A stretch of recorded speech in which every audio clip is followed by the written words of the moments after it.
Olá pessoal, esse é o vídeo de instrução das três redes, rede estadual, rede municipal e rede particular de ensino. Esse vídeo vai ficar disponível no YouTube para vocês sanarem algumas dúvidas em relação ao censo escolar.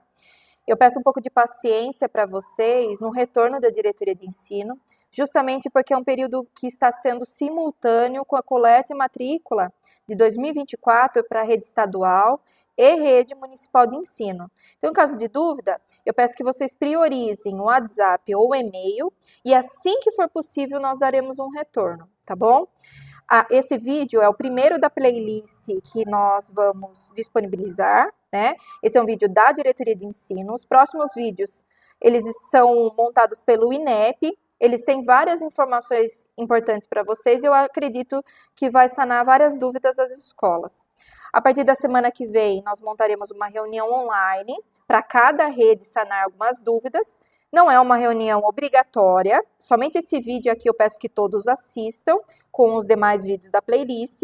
E caso a escola queira participar da reunião online da semana que vem, pode também tirar algumas dúvidas em tempo real com a diretoria de ensino.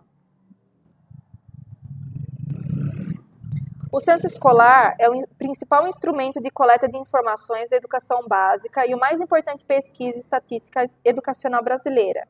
Ele é coordenado pelo INEP e é realizado em regime de colaboração com as secretarias estaduais e municipais de educação e com a participação de todas as escolas públicas e privadas do país.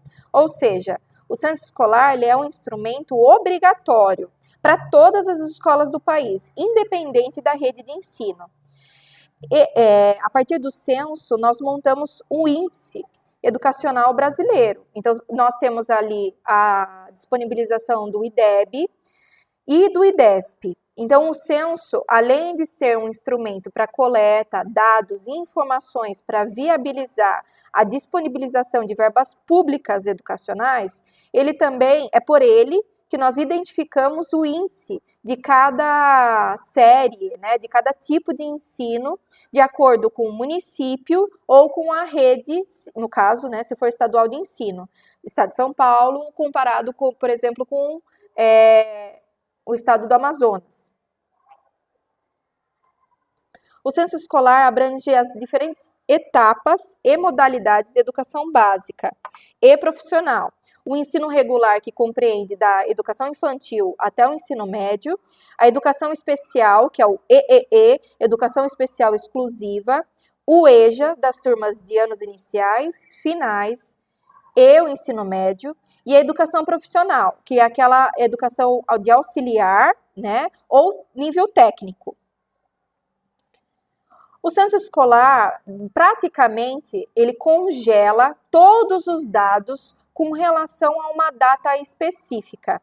Essa data específica nós chamamos de data base e ela acontece sempre na última quarta-feira do mês de maio. Todos os anos a data muda, mas ela sempre acontece na última quarta-feira do mês de maio.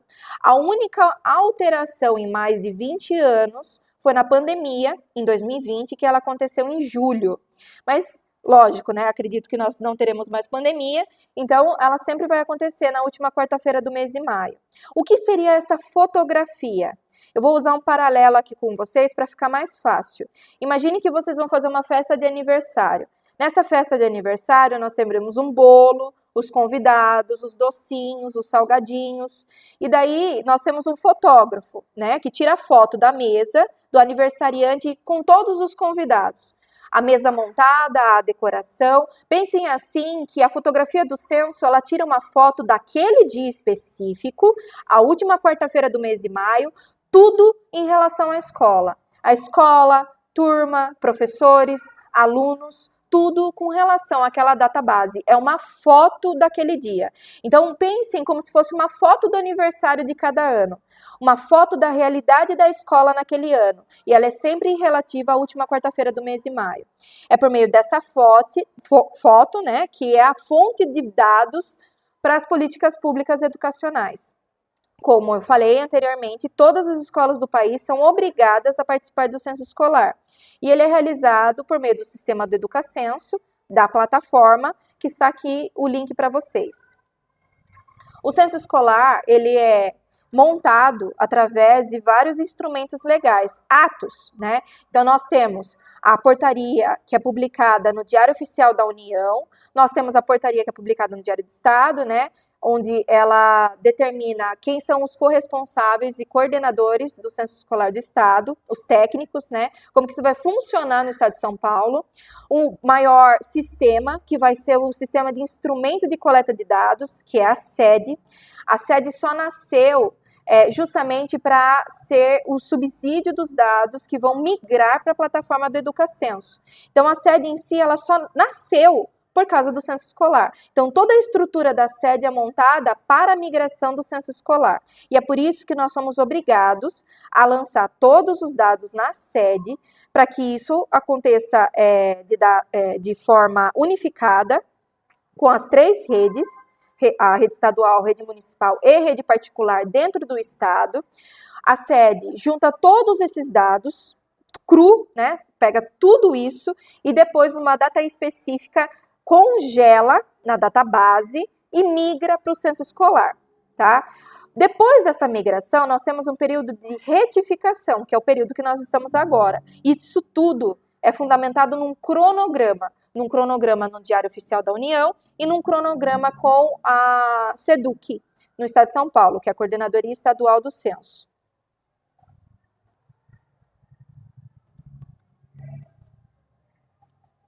O modelo lógico do censo escolar compreende todos os dados em relação à escola, todos os dados com relação aos alunos, professores e principalmente formação e o tipo de vínculo desse professor, as turmas, classes, né, desse ano e no futuro o rendimento. Então, nós temos o raciocínio de que nós estamos no período de retificação do censo. Como vocês podem ver, nós estamos na primeira etapa, que é a matrícula inicial. A primeira etapa, ela é dividida em 2 partes. A parte em que nós colocamos todos os dados na SED, ela congela e migra para o censo escolar. Depois, nós temos o período de retificação. Ele compreende 70% dos dados do censo. A próxima etapa nós só faremos depois de dezembro. Por que depois de dezembro? Porque em dezembro nós temos o resultado final do aluno deste ano. Aqui está um errinho, o censo escolar de 2022, que eu utilizei o mesmo material, mas não tem problema, estamos falando do censo 2023. Em dezembro nós temos a realidade do aluno, se ele foi aprovado, se ele foi reprovado, se ele abandonou a escola, se ele foi transferido. Então, somente lá em dezembro que nós nos preocupamos com os alunos que entraram após a database, foram matriculados em julho, setembro, outubro, novembro, e o resultado desse aluno na escola. Qual foi o resultado final, a situação final desse aluno? Depois de lançar na SED, sempre temos um período de retificação dessa migração, lá no censo escolar, que vai acontecer provavelmente em fevereiro ou março. Então, o raciocínio é o seguinte: a coleta sempre vai ser na SED, sempre. A SED sempre vai congelar esse dado e depois a retificação acontece na plataforma do censo. O censo escolar tem uma divulgação dos dados, né? Ela tem todos os anos planilhas, vários gráficos disponibilizados para as 3 redes, que por meio desses dados que são destinadas às verbas públicas e também é estudado, né, o Índice Educacional Brasileiro. Quem utiliza o censo escolar? Todos esses programas, né, órgãos. Se a gente for parar para pensar como que a merenda chega na escola, é por meio do PNAE, do Programa Nacional de Alimentação Escolar. O PNAE, ele utiliza o censo escolar como instrumento de coleta de dados. Se a gente for pensar no transporte escolar, nós temos o Programa Nacional de Transporte Escolar, o PNAT.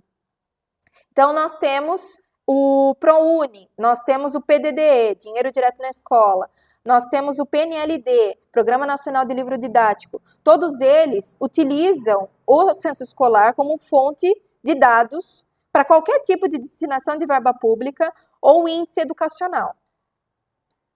O censo escolar nos últimos anos, essa é uma relação de 2021, eu utilizei o material de 2022. Se tiver uma atualização, eu mando para vocês o material de 2023, tá bom? A partir de semana que vem nós seremos instruídos em São Paulo, então caso tenha alguma atualização desse material, eu encaminho por e-mail para as 3 redes. Então, o que seria a realidade do censo escolar? Nós temos um total nacional de matrículas no Brasil e o total de matrículas dentro do estado de São Paulo. Para as 3 redes, geralmente o percentual do estado de São Paulo representa em nível Brasil 21%. Se eu não me engano, em 2023 nós atingimos o índice de 22%, o que resulta numa receita de Fundeb, né, do Fundo de Desenvolvimento de Educação Básica. Então, quando o estado de São Paulo faz o censo, nós influenciamos diretamente o índice brasileiro, porque o nosso percentual de matrícula é muito alto com relação aos demais estados. Nós temos muitas matrículas. Então, quando o estado de São Paulo erra, ele prejudica o índice brasileiro como um todo, porque o nosso percentual de matrícula nas 3 redes é muito alto.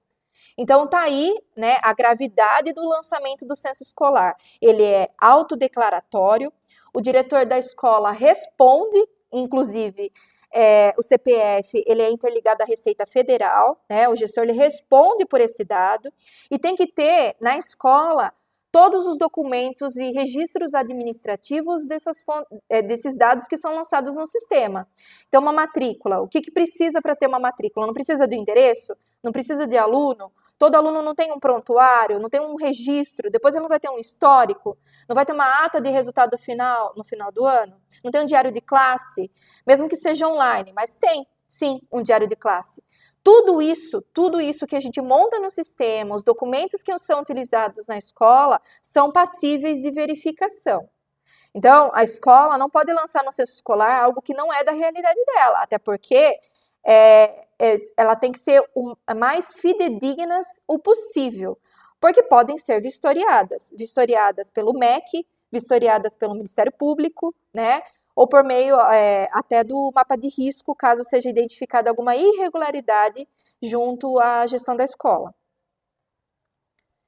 O sistema do Educacenso, várias pessoas são novas, né, nas escolas, diretores novos na rede particular, escolas novas, né, que acabaram de abrir.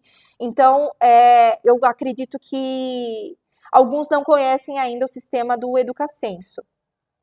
A plataforma, ela é um pouco parecida com a SED, né, ela também tem um menu aqui do lado, né, do lado esquerdo, e basicamente o raciocínio é parecido com a SED. Nós temos um menu que é escola, um menu que é aluno, um menu que é turma, um menu que é professor. Então, eu vou detalhar para vocês cada um desses menus. O que é proibido? É proibido mexer na guia remanejamento e migração. Remanejamento, o que é remanejamento?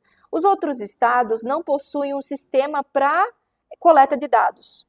Então, eles utilizam o remanejamento do ano de 2022 para 2023, do ano de 2021 para 2022, do ano de 2020 para 21, 23 para 24. Então, como eles não têm sistema próprio que migra essas informações, eles giram um ano para o outro.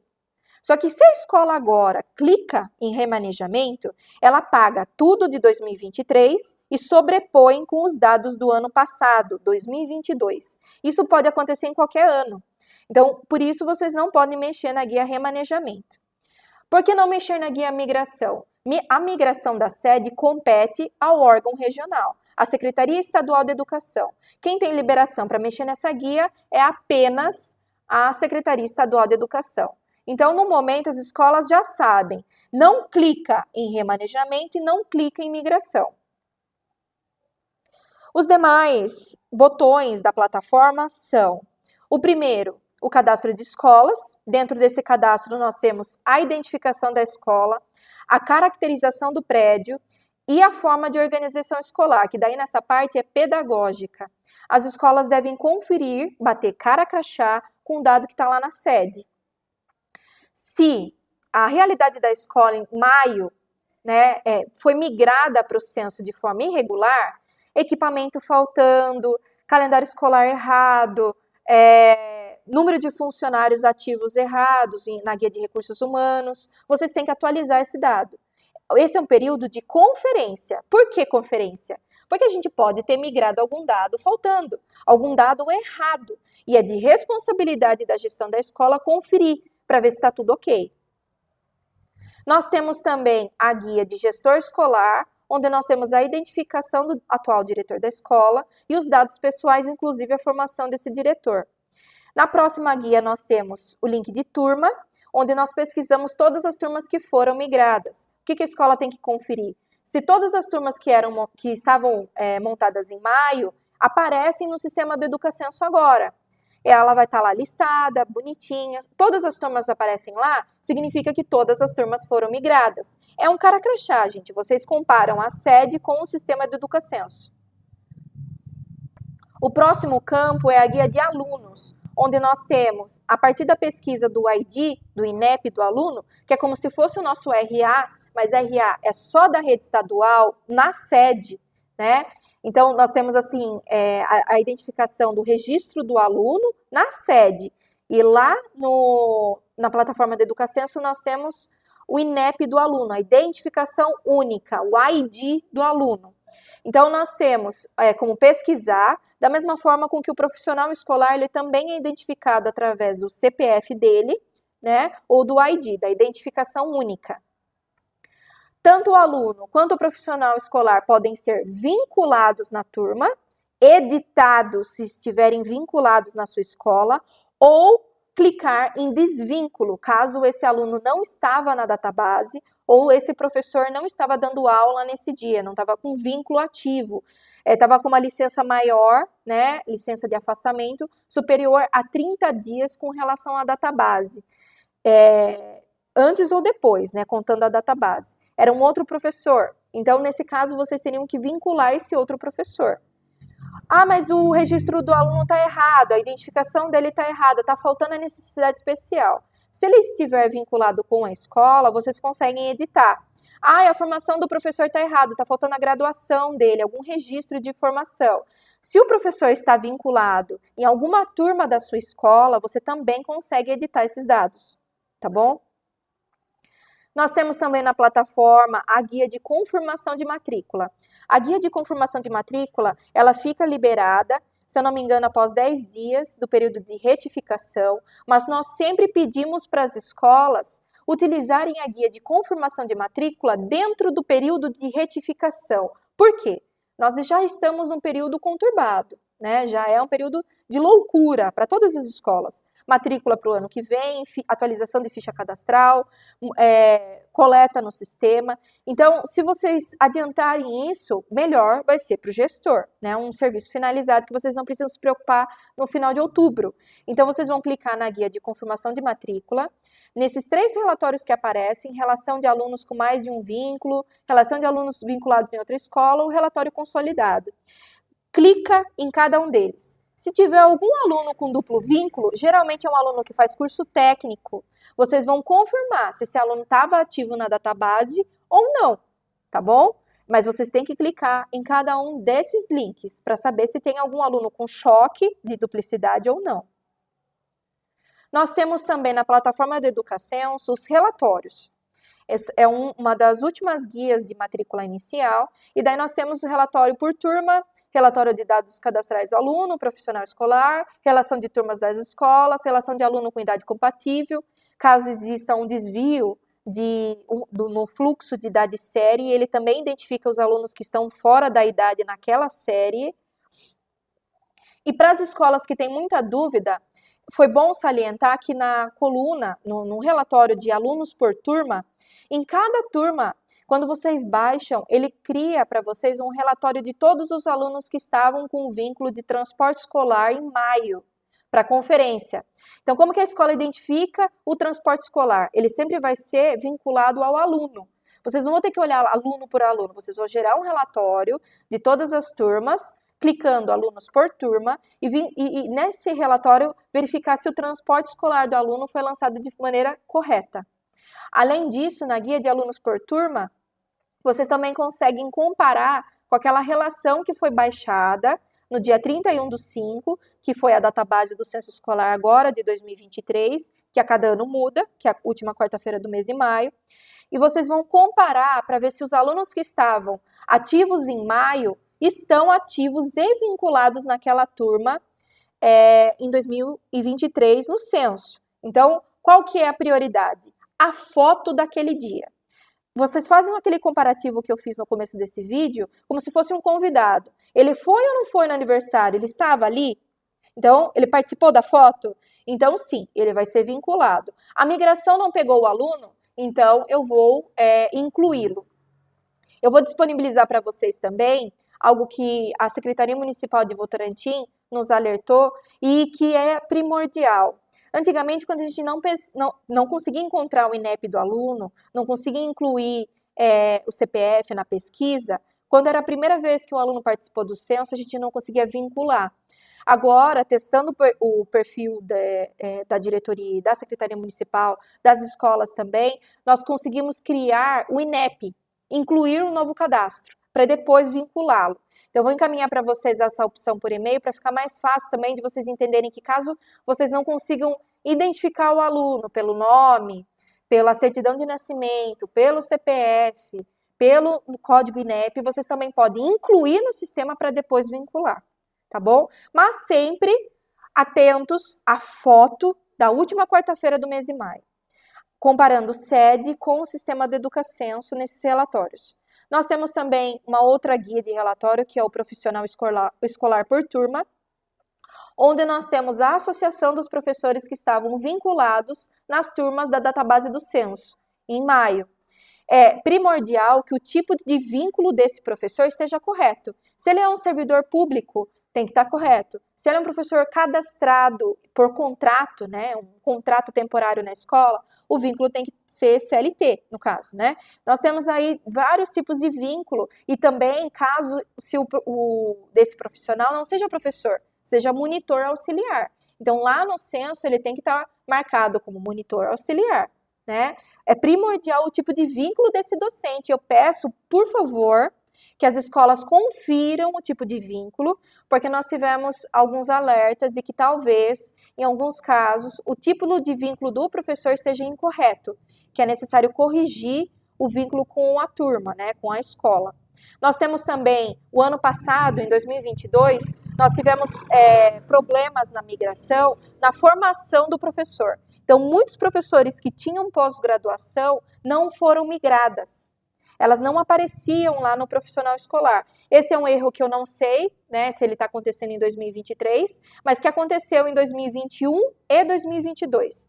Então, a formação e o tipo de vínculo é essencial para a conferência da escola, até porque ela impacta no IDESP também, né, no IDEB. Então, por favor, tomem cuidado com esses relatórios. Poucas escolas utilizam essa guia, elas são muito importantes. O próximo, que é, né, onde todos nós queremos chegar, que é a guia de fechamento. É a hora que a gente clica nas bolinhas e se não aparece nenhum erro impeditivo, a gente consegue solicitar o fechamento da escola. Por que solicitar o fechamento? Quando vocês clicam nessa bolinha, né, em fechamento, e clicam em solicitar fechamento, o gestor da escola vai ser obrigado a criar uma declaração de compromisso, né? E ele gera um protocolo do CPF que está fechando aquela escola naquela data. É esse CPF que vai responder em 3 níveis, na esfera administrativa, civil e penal. Ele responde nas 3 esferas. Então, assim, a gravidade desse lançamento é para o Tesouro Público Nacional. Né? Escola particular tem sim responsabilidade, até porque ela impacta o índice educacional brasileiro. Então, o CPF do diretor ele é primordial à hora de solicitar o fechamento. E ele gera esse protocolo. O protocolo, a diretoria de ensino sempre arquiva uma cópia. Há alguns anos, eu já não peço para vocês encaminharem essa cópia para mim. Nós entramos lá e geramos o protocolo de todas as escolas e alteramos o perfil para leitor, para não ter risco da escola abrir na meia-noite do último dia do prazo e perder a escola inteira. Escolas abertas, até a database, até o fechamento. Ela não solicitou o fechamento, a gente perde todos os dados daquela escola, perde tudo.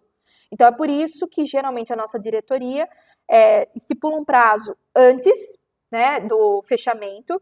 Se, por exemplo, o INEP diz que o prazo final é dia 17, nós vamos solicitar isso antes para vocês, para conseguir, né, em nível de diretoria, verificar se tem alguma coisa emergencial, urgente, algum erro que nós temos que corrigir. A gente identifica algum erro nos relatórios, ele vai solicitar novamente a retificação da escola, disponibiliza o perfil e daí vai para ajuste, mas daquele erro em específico, porque o restante da escola foi verificado. A partir de solicitar o fechamento, gera um protocolo. Esse protocolo tem que ser arquivado na escola todos os anos e ele também é arquivado aqui em nível de diretoria de ensino.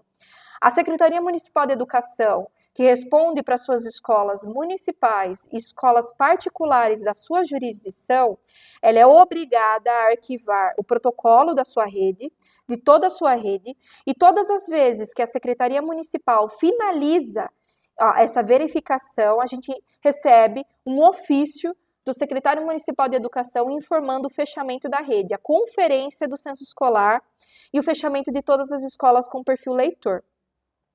Então, para cada rede, nós temos aí uma tratativa diferente. O particular também tem que fechar e o particular também tem que salvar uma cópia desse protocolo, tá bom?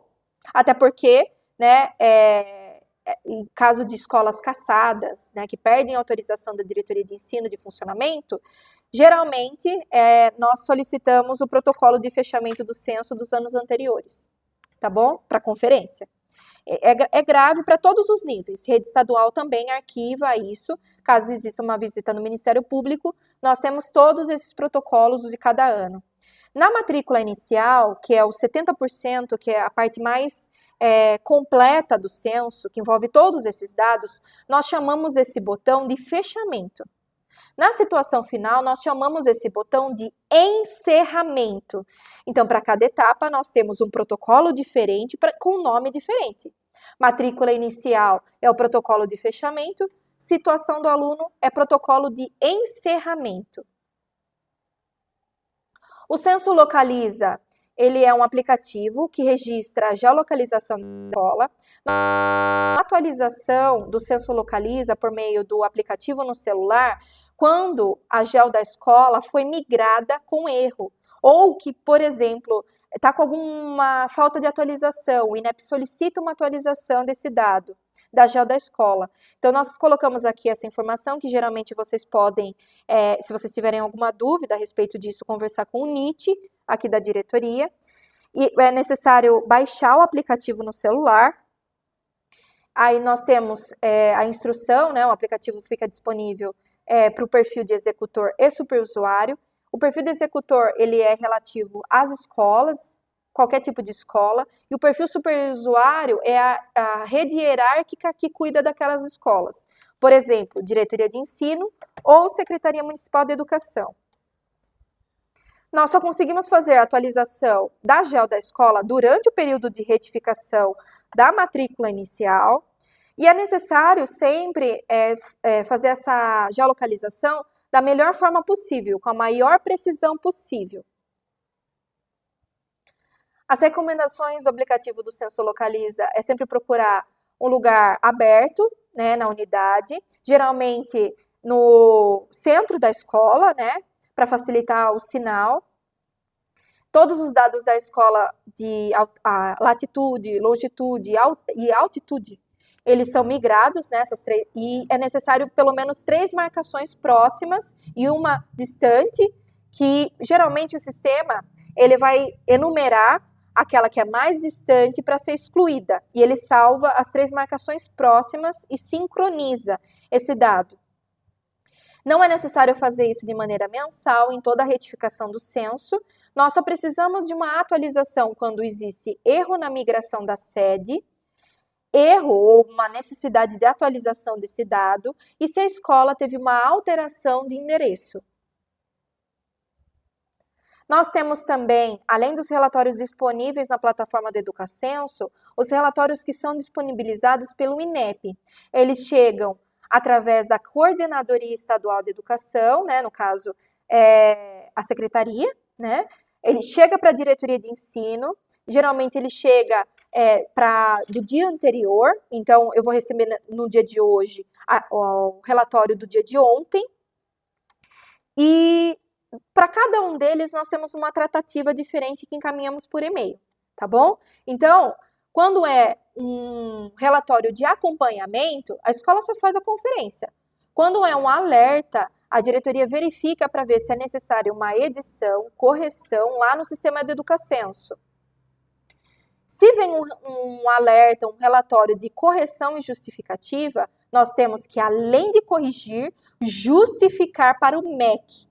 E essa justificativa chega da escola para a diretoria manda para a Secretaria Estadual de Educação, que envia esse dado depois para o INEP, tá bom? Então, nós temos, além dos relatórios da plataforma, os relatórios enviados por e-mail, que eu ainda não repassei para vocês.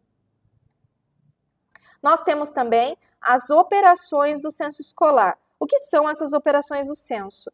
Nós temos aí análise e exclusão do CPF da pessoa física, se ela está com algum registro errado lá no sistema de Educacenso. Vou dar um exemplo. O aluno foi matriculado e quando o aluno foi matriculado, em vez de cadastrar o CPF do aluno, foi cadastrado o CPF do avô. Daí, quando a turma é migrada, por mais que na sede isso não seja identificado, o censo ele está atrelado à Receita Federal. Por estar atrelado à Receita, ele também é migrado à data de nascimento. Aparece um aluno lá, numa turma de 6º ano, com 100 anos, com 90 anos, 80 anos. Por quê? Não é o CPF do aluno, é o CPF do avô dele. E que, por equívoco, foi lançado na ficha do aluno, que foi migrado com o CPF do avô e que parece lá com o dado errado. Nome do aluno, mas CPF do avô. Então, nós temos aí algumas situações que geralmente acontecem, é natural, tá? Mas nós temos que encaminhar para correção. A escola não consegue mandar isso direto para o sistema do Educacenso. A escola é obrigada a encaminhar para a gente, para a diretoria de ensino. E a diretoria de ensino, por meio desse formulário, que encaminha a operação de ajuste para a Secretaria Estadual de Educação. E daí nós temos 6 tipos de operações. Análise e exclusão, que eu falei para vocês do CPF. A exclusão dos INEPs que são duplicados, quando o INEP do aluno é duplicado de um ano para o outro. Já pegamos casos de INEP de aluno que o aluno em si, ele tem 6, 7 INEPs. Cada ano ele tem um código INEP. Então, os mais antigos, é natural, às vezes, acontecer isso. Às vezes, a própria plataforma do Educacenso faz isso. E daí a gente encaminha para correção de exclusão dos cadastros duplicados. Nós temos também a reativação do ID, da identificação do código INEP dos alunos, né? Quando a gente tem uma exclusão indevida. Por exemplo, eu excluí um cadastro que estava duplicado, mas excluí por engano, excluí tudo. Em vez de excluir só o necessário, nós podemos reativar o ID desse aluno que foi excluído por equívoco. Nós também conseguimos ressuscitar um aluno que foi dado como falecido por equívoco, né? No caso, eu brinco com essa porque já aconteceu várias vezes aqui. Às vezes a escola lança o falecimento para o aluno errado. Quando lança esse falecimento errado, ele migra para a Receita Federal lá no censo e o aluno aparece na Receita Federal como falecido, porque ele tirou esse dado da sede, que tirou esse dado lá do censo, e lá na Receita Federal isso mexe com o CPF desse aluno. Então, assim, isso eu peço para vocês tomarem cuidado, tá? Até porque quando a gente vai lançar o status de falecido na sede, nós precisamos desse documento, né? O atestado de óbito, no prontuário desse aluno. Então, vocês não podem tacar, né, falecido para qualquer aluno. Tomar cuidado também para homônimos, alunos com nomes parecidos, né? Então, caso aconteça, vai que, né, infelizmente foi um equívoco, vocês conseguem preencher esse formulário e encaminhar para o ajuste da diretoria de ensino e nós encaminhamos para São Paulo.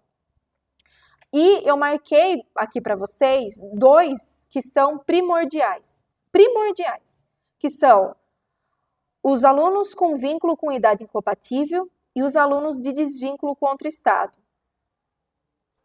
O vínculo de aluno com idade incompatível, ele é um formulário que é utilizado geralmente pela Secretaria Municipal de Educação e pelas APAES. Por quê?